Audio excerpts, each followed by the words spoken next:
भूखी चुड़ैल। बहुत समय पहले मधुरमपुर नाम का एक गांव था। उसी गांव में एक बहुत बड़ा तालाब था। उस तालाब में बहुत सारी मछलियां रहती थीं। उस गांव के ज्यादातर लोग मछुआरे थे। वो रोज मछलियां पकड़कर दूसरे गांव में बेचने के लिए जाते थे। उसी गांव में गोपाल नाम का एक मछुआरा अपने परिवार के साथ रहता था। गोपाल रोज तालाब में जाल बिछाता था और जितनी भी मछलियां वो पकड़ता था उसमें से कुछ अपने परिवार के भोजन के लिए बचाकर बाकी मछलियां दूसरे गांव में बेच आता था। एक दिन दूसरे गांव से मछलियां बेचकर गोपाल घर वापस आया। हो खाना तैयार है क्या? बहुत जोर से भूख लगी है। हाँ जी तैयार है, अभी लाती हूँ। पत्नी खाना लाती है। बहुत दिन हो गए मांस खाए। अब तो इस जंगल में भी कोई जानवर नहीं बचा जिसे खाकर अपनी भूख मिटाऊं। अब मैं अपनी भूख को कैसे शांत करूं? बहुत भूख लगी है। चलो जाकर आज जंगल के बाहर देखती हूँ, क्या पता कुछ मिल ही जाए। अरे वाह, यहाँ तो एक गांव है। यहाँ तो मुझे खाने की कोई कमी नहीं होगी। बहुत भूख लगी है, फौरन जाकर एक इंसान को खा लेती हूँ, भूख तो मिटे। नहीं नहीं, अगर मैं रोज इसी तरह इंसानों को खाती रहूँगी तो जल्द ही जंगल के जानवरों की तरह इंसान भी खत्म हो जाएंगे। मुझे कोई रास्ता ढूंढना होगा जिससे मुझे हमेशा खाना मिलता रहे।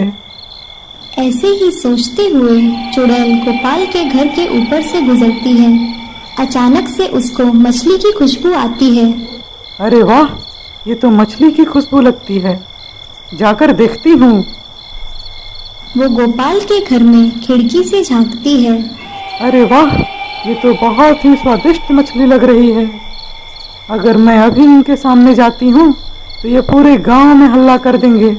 फिर मुझे रोज रोज खाना कहाँ से मिलेगा? मुझे सबके सोने तक का इंतजार करना पड़ेगा। जो थोड़ी मछली बची है कल के लिए रख दो, कल सुबह में खा लेंगे। ठीक है जी, सुबह में आप मछली ही खाकर काम पे चले जाइएगा। शायद अब सब सो गए होंगे, चलो जाकर देखती हूँ। चुड़ैल खिड़की से गोपाल के घर में जाती है और जो थोड़ी मछली उन्होंने सुबह खाने के लिए बचा रखी थी वो सब खा जाती है। बहुत ही स्वादिष्ट मछली थी। इतने थोड़े में पेट तो नहीं भरा मेरा, लेकिन चलो कल रात दोबारा इस गांव में आऊंगी और पेट भरकर खाना खाऊंगी। सुनती हो, कल की मछली जो बची थी वे मुझे दे दो, मैं जल्दी से खाकर काम पर जाने के लिए निकलता हूँ। ठीक है, बस अभी लाती हूँ। फिर गोपाल की पत्नी रात का बचा खाना लाकर गोपाल को दे देती है। गोपाल जैसे ही बर्तन से ढक्कन हटाता है तो देखकर चौंक जाता है। अरे ये क्या, इसमें तो कुछ है ही नहीं। ऐसे कैसे जी? रात को मैंने मछली बचाकर इसी में तो रखी थी, कौन खा गया? चलो छोड़ो, कोई चूहा खा गया होगा। मुझे काम पर जाने के लिए देरी हो गई है। मैं तालाब से जाल निकालने जाता हूँ। मैं अब शाम तक ही आ पाऊँगा, तुम खाना बनाकर रखना। ठीक है जी। फिर गोपाल मछलियाँ पकड़ने के लिए तालाब की तरफ चल देता है। मछलियाँ बेचकर शाम में अपने घर आ जाता है। रोज की तरह दोनों पति पत्नी खाना खाकर सो जाते हैं। चलो, बहुत भूख लगी है, जल्दी से जाकर देखती हूँ आज मेरे खाने के लिए क्या बना है। चुड़ैल खिड़की से गोपाल के घर में जाती है और जो थोड़ी मछली बची हुई थी चुड़ैल वो सब खाकर वहाँ से चली जाती है। अगले दिन भी गोपाल को खाना नहीं मिल पाता है, वो भूखा ही काम पे चला जाता है। अरे बहन, तुम्हें पता है 2 दिन से हमारे घर से खाना चोरी हो रहा है। तुम्हारे घर से भी खाना चोरी हो रहा है क्या? हाँ बहन, पहले दिन तो हमें लगा कि कोई चूहा खा गया होगा, लेकिन आज फिर खाना गायब था। नहीं बहन, ये सब कोई चूहा नहीं कर रहा है। हमारे घर से भी 2 दिन से लगातार खाना चोरी हो रहा है। ये पक्का किसी चोर का काम होगा। हाँ, लगता तो ऐसा ही है कि रोज कोई चोर खाना चोरी करके ले जाता है। शाम हुई और गोपाल अपने घर वापस आ जाता है।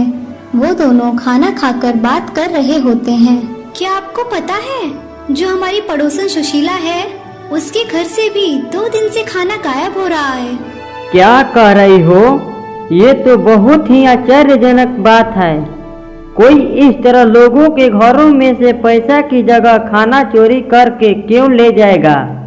वो सब तो मुझे नहीं मालूम, लेकिन आज हमें जगकर अपने खाने पर नजर रखनी होगी और जो कोई भी हमारा खाना चोरी कर रहा है उसका पता लगाना होगा। फिर दोनों सोने का नाटक करते हैं। कुछ ही देर बाद चुड़ैल गोपाल के घर में खिड़की से अंदर जाती है और खाना खाने लगती है। गोपाल और उसकी पत्नी चुड़ैल को देखकर बहुत ही डर जाते हैं। उन्हें कुछ समझ में नहीं आता है कि क्या करें, और चुड़ैल खाना खाकर वापस खिड़की से बाहर चली जाती है। सुबह होते ही गोपाल और उसकी पत्नी गांव के प्रधान के पास जाते हैं और उन्हें सारी घटना के बारे में बताते हैं। ठीक है, मैं एक बाबा को जानता हूँ, मैं उन्हें बुलवा लेता हूँ। आज रात जब चुड़ैल आएगी तो हम बाबा की मदद से उसे जरूर यहाँ से भगा देंगे। रात हो गई। आज सारे गांव वाले चुड़ैल के आने का इंतजार कर रहे थे, क्योंकि बाबा ने पहले से ही गोपाल के खाने में मंत्रित विभूति मिला दी थी। तो जब चुड़ैल जैसे ही खाना खाना शुरू करती है, वैसे ही वो जल के भस्म हो जाती है।